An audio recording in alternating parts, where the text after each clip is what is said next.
Hello everyone, AR Productions here. I mentioned in a community post that I was planning to do a running session with my T9 and Pullmans, however, as you can see, the Willow Valley Railway has had to have been partially dismantled and packed away. The reason being is I'm moving away for university and sadly the model railway can't come with me.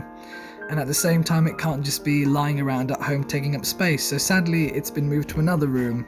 All the buildings have been taken off, so I won't be able to film that running session. I do, however, have another little video that I saved from a disused project, so I hope you enjoy that and stay tuned for what the future holds.